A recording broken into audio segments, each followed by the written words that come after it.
Sanipuwersa ngayon ang Department of Public Works and Highways at Professional Regulations Commission o PRC para sa pagpapalitan ng impormasyon laban sa mga tiwaling engineer. Ito'y matapos ang paglagda nila ng kasunduan upang mapabilis na mapanagot ang mga sangkot sa mga anomalyang flood control projects. Sa katunayan, itinurn over na ni Secretary Dizon sa pamunuan ng PRC ang mga nakuhang ebidensya na una na ring isinumite sa Independent Commission for Infrastructure. Nasa 20 engineers ang pinatatanggalan ni Dizon ng professional license na una na ring sinampahan sa Office of the Ombudsman. Kabilang dito mga nasibak na mga opisyal ng Bulacan 1st District Engineering Office na sina Henry Alcantara, Bryce Hernandez at JP Mendoza.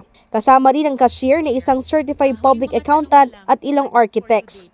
Kailangan may accountability. No, hindi lang accountability nung mga contractor, pero accountability din nung mga professional officials and employees ng DPWH. Kasi lahat ng profesyon, meron niyang code of ethics, code of conduct.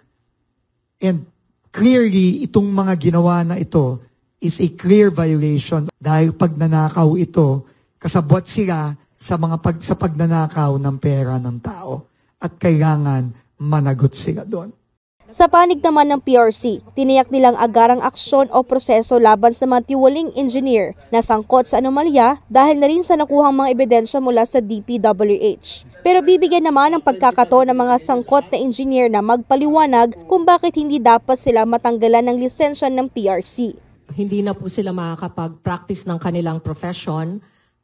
Once ma-revoke po ang kanilang mga lisensya, nag-practice despite the revocation of their license at tinuloy nila yung pag-practice na pagiging inhinyero nila or accountants or architects, illegal practice na ho yun. So that's gonna be another violation and that's criminal.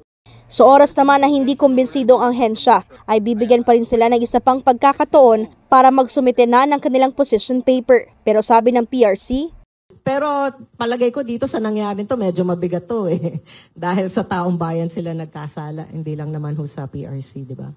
Ipinangako naman ng PRC na bago matapos ang taon ay ilalabas na nilang magiging desisyon hinggil dito. Nilinaw naman ni Secretary Dizon na una pa lamang ito at posibleng may idadagdag pang pangalan at tatanggalan din ng lisensya ng PRC.